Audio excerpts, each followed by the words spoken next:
वासुदेवाय नारायणं नमस्कृत्य नरं चैव नरोत्तमं देवीं सरस्वतीं व्यासं ततो जयमुदीरये। हे कृष्ण करुणा सिंधु दीनबंधु जगत्पते गोपेश गोपिका कांत राधा कांत नमोस्तुते। तप्त कांचन गौरांगी राधे वृंदावनेश्वरी वृषभानुसुते देवी प्रणमामि हरिप्रिये। जय श्री कृष्ण चैतन्य प्रभु नित्यानंद श्री अद्वैत गदाधर श्रीवासदि गौर भक्त वृंद। हरे कृष्ण कृष्ण कृष्ण हरे हरे, हरे राम राम राम हरे हरे। हरे कृष्णा। அனைத்து பக்தர்களுக்கும் என் மிக பணிவான வணக்கம். காலையில் ஜபக்குழுவில் எல்லா பக்தர்களையும் சந்தித்ததில் மகிழ்ச்சி. இன்னைக்கு ஏகாதசி நன்னாள். இன்னைக்கு ரகுநாத தாச கோஸ்வாமியை பற்றி பேசப்போகிறோம். சைத்தன்ய மகாபிரபுவுக்கு 6 முக்கியமான சீடர்கள், 6 கோஸ்வாமிகள், 6 பேர். இவங்க 6 பேரும் துறவரம் பூண்டவர்கள். இவங்க ஒருத்தரும் ஒரு சூழ்நிலையிலிருந்து பக்தர்களானாங்க. ரகுநாத தாச கோஸ்வாமி பெரிய ஒரு ஜமீன்தாருடைய பிள்ளை.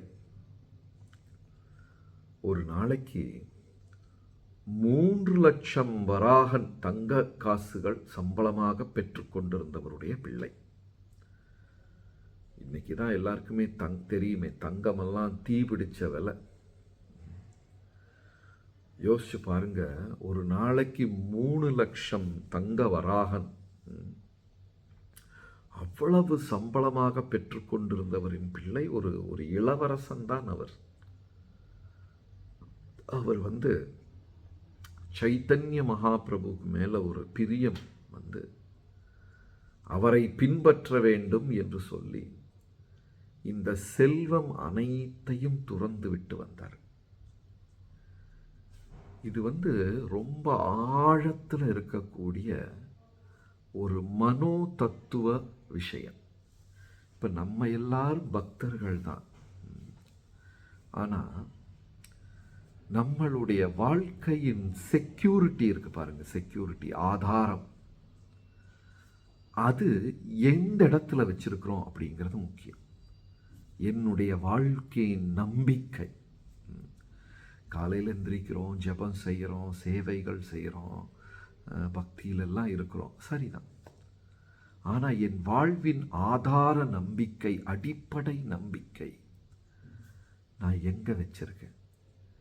என் கையில் இருக்கிற அந்த 40-50 பவன் நகை, ஒரு வீடு, பேங்க்கில் இருக்கக்கூடிய சில பணம், அதுவா எனக்கு செக்யூரிட்டி தருது வாழ்க்கையில்? இல்லை நான் செய்யும் ஜபமா? இது சும்மா ஒரு இமோஷ்னலாக நம்ம பதில் சொல்லக்கூடாது. நல்லா ஆழமாக யோசித்து பார்க்கணும். நானோ எனது கணவரோ மனைவியோ வாழ்க்கையுடைய அடிப்படை நம்பிக்கை நம்ம எங்கே வச்சிருக்கிறோம்? ரொம்ப ஆழமாக யோசிச்சோம்னா 90% பதில் என்ன வரும்னா, அது இருக்குது, கொஞ்சம் பணம் இருக்குது பேங்க்கில், 1-2 வீடு இருக்குது, அதுதான் என் வாழ்க்கையின் முன்னாடி போகக்கூடிய நம்பிக்கையாக இருக்குது. திடீர்னு ஒரு நாளைக்கு என்னுடைய பணம் போய்விட்டது, என் நகைகள் பறிகொடுத்து விட்டேன், வேலை போயிடுச்சு அப்படின்னா அவ்வளவுதான். நிறையா பேர் மனதளவில் ரொம்ப தடுமாற்றத்தை அனுபவிப்பார்கள். ஜபம் கூட அவங்களால சரியாக செய்ய முடியாது. சிலர் நம்பிக்கை அதில் வச்சுருப்பாங்க, பணத்தில், செல்வத்தில். சிலர் நம்பிக்கை பிள்ளைகள் மீது வைத்திருப்பார்கள். பையன் மகன் இருக்கான், அவன் எல்லாம் பார்த்துக்குவான், அவனுக்கு வெளிநாட்டில் கை நிறைய சம்பளம், கணவர் நல்ல வேலையில் இருக்கார். என் வாழ்க்கையின் அடிப்படை நம்பிக்கை நான் எங்கே வச்சிருக்கிறேன்? எவ்வளோ பேர் கிருஷ்ணா மேலே வச்சிருக்கீங்கன்னு சொன்னால் அவர் 100 பேர் கையை தூக்கிடுவாங்க. அதெல்லாம் அவங்க யோசிக்காமல் பதில் சொல்கிறது. நிறைய பேர் வாழ்க்கையின் நம்பிக்கை செல்வத்தின் மீதும், உறவினர்கள் மீதும், குடும்பத்தின் மீதும் வைத்திருக்கிறார்கள். ரகுநாத தாச கோஸ்வாமிக்கு இப்படி ஒரு கேள்வி மனதில் தோன்றியது. என் தந்தையின் செல்வத்தின் மீதா என் வாழ்க்கையின் ஆதார நம்பிக்கை நான் வச்சிருக்கிறேன், இல்லை முழுமையாக கிருஷ்ணர் மீதா என்ற ஒரு கேள்வி. நாரதருக்கு கூட இந்த சூழ்நிலை வந்தது. நாரதர் இது நாமெல்லாம் கிருஷ்ண பக்தர்கள் தானே, மாயை என்ன செய்ய போகிறது அப்படின்னு ஒரு கேள்வியை கேட்டார் பகவான் கிட்ட. பகவானும் நாரதா எனக்கு பதில் தெரியாது, நீயே கண்டுபிடிச்சிக்கோ அப்படின்னார். நாரதரும் ரொம்ப விளையாட்டாக எடுத்துக்கொண்டார். போகிற வழியில் கிருஷ்ணர் சொன்னார், முனிவரே கொஞ்சம் தண்ணி தாகம் எடுக்குது, அங்கே தண்ணி கிடைக்குமான்னு பாருங்க. நாரத முனிவர் தண்ணி தேடி கொண்டு போனார். வெகு தொலைவு நடந்தார். நடந்து நடந்து நடந்து தளர்ந்து போய் அங்கே போய் ஒரு வீட்டில் பார்த்தா ஒரு வயதானவர் இருக்கிறார். அவருடைய ரொம்ப அழகான ஒரு மகள், ஒரு பெண், அவங்க தண்ணி கொடுக்குறாங்க.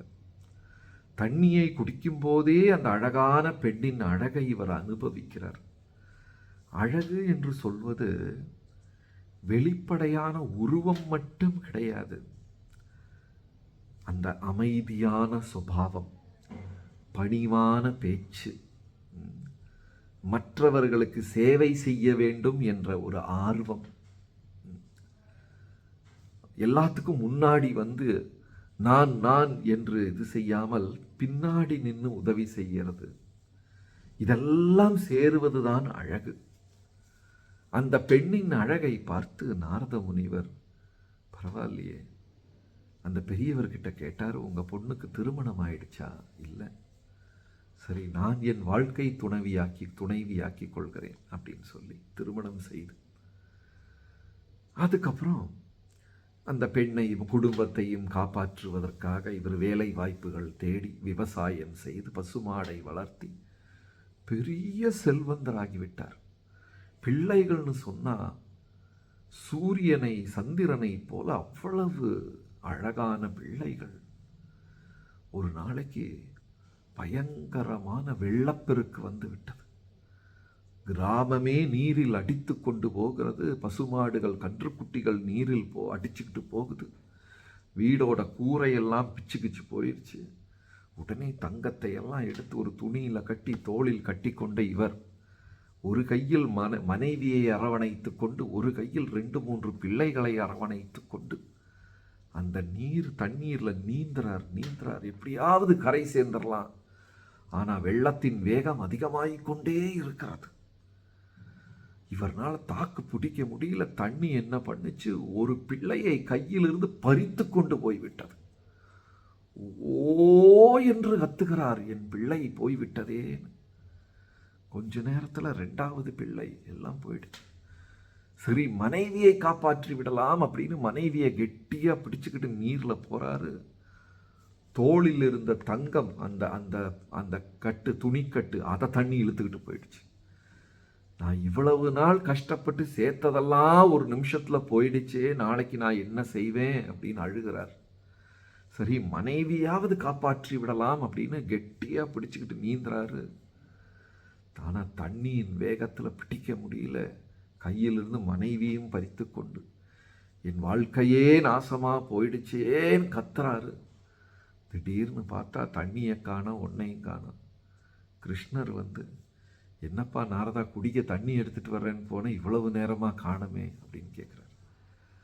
அப்பொழுதுதான் நாரதருக்கு புரிந்தது மாயை எவ்வளவு சக்தியானது. நாரதரும் ஒரு மாபெரும் பக்தர் தான்.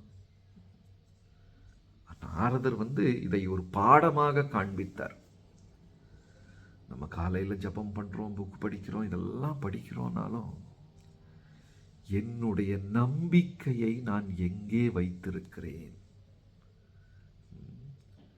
நிறைய பேர் நம்பிக்கையை வேலை வாய்ப்புகள், செல்வம், குடும்பத்தின் மீது தான் வைத்திருப்பார்கள்.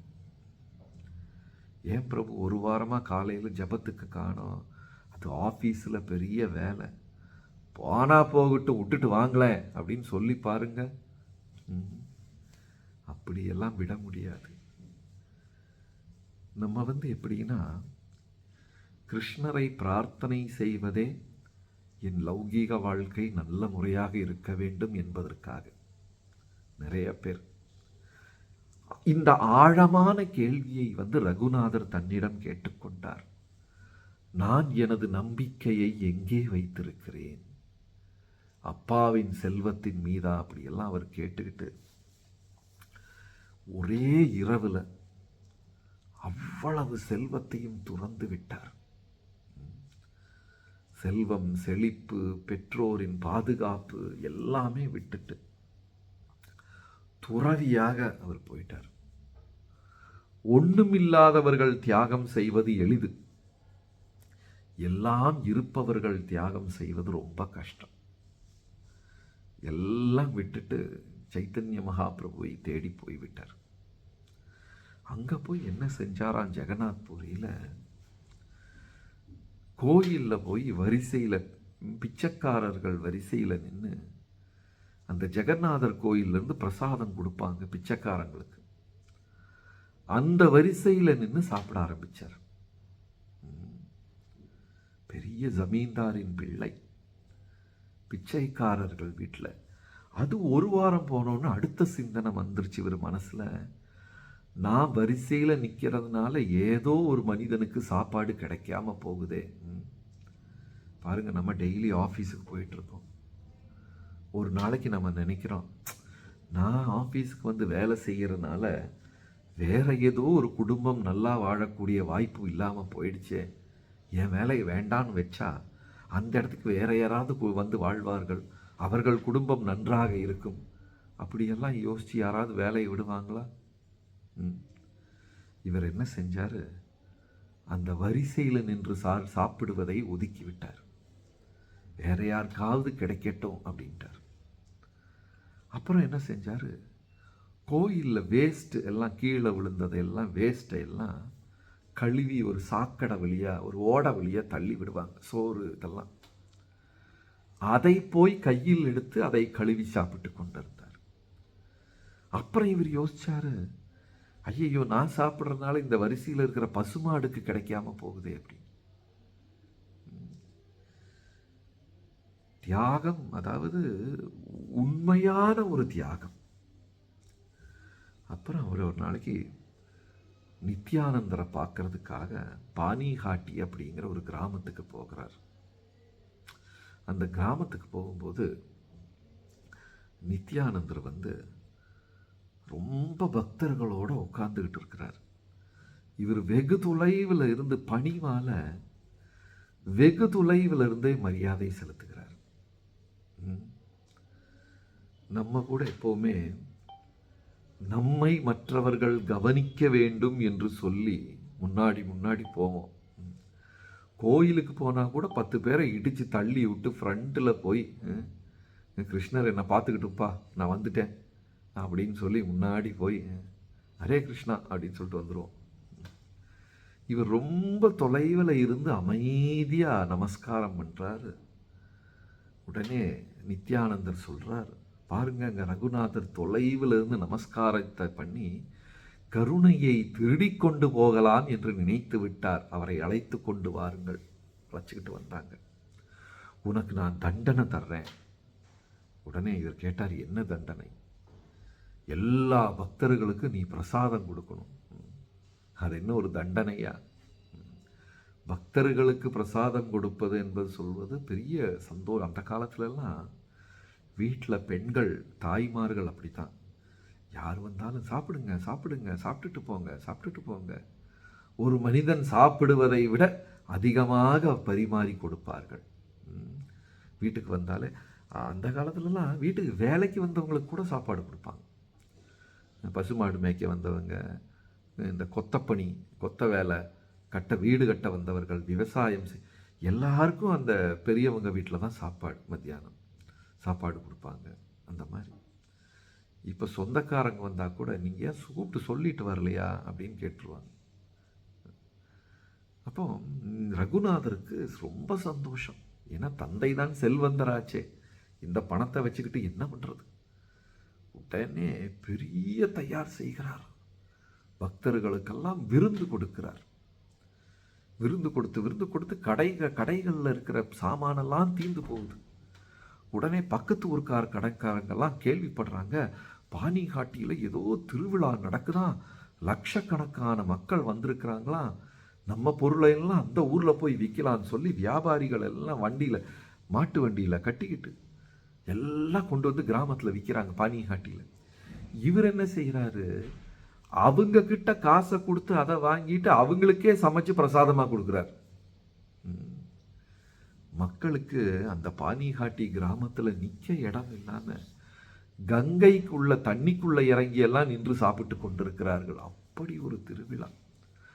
பக்தர்களுக்கு ரகுநாதர் வந்து அந்த பிரசாதத்தை கொடுக்கிறார். அப்போ அவருக்கு ஒரு தரிசனம் கிடைக்கிது. என்னன்னா, யாருமே பார்க்காம அந்த கூட்டத்தில் சைத்தன்ய மகாபிரபு தோன்றுகிறார். ரகுநாதரும் நித்யானந்தரும் குறிப்பிட்ட சில பக்தர்களுக்கு மட்டும்தான் மகாபிரபுவை பார்க்க முடிகிறது. பக்தர்களுக்கு அவ்வளவு பணிவிடை செய்ததுனால அவருக்கு வந்து பகவானை பார்க்கும் ஒரு வாய்ப்பு கிடைத்தது. கலிகாலத்தில் கிருஷ்ணர் என்ன சொல்றாருன்னா, என் பக்தன் கிடையாது, என் பக்தனுடைய பக்தனுடைய பக்தனுடைய பக்தன் தான் என் பக்தன். 12 ஆழ்வார்களில் குலசேகரர் ரொம்ப புகழ்பெற்ற ஆழ்வார். அவர் எழுதுகிறார் முகுந்தமாலா என்ற புத்தகத்தில், த்வத்பிருத்ய பிருத்ய பரிசாரக பிருத்ய பிருத்ய பிருத்தஸ்ய பிருத்ய இதி மாம் ஸ்மரலோகநாதா. நான் யார்? இந்த உலகத்தை நடத்தி கொண்டு போகும் கிருஷ்ணரின் சேவகனின் சேவகனின் சேவகனின் 7 முறை சொல்றார். ரொம்ப பெரிய விஷயம். பகவானை நாடுபவர்கள் பலன் கிடைப்பது குறைவு. பக்தர்களை நாடினால் பகவான் நமக்கு காட்சி அளிப்பார். அது ரகுநாதரின் வாழ்க்கையில் நடந்த ஒரு விஷயம். ஹரே கிருஷ்ணா. நன்றி, வணக்கம்.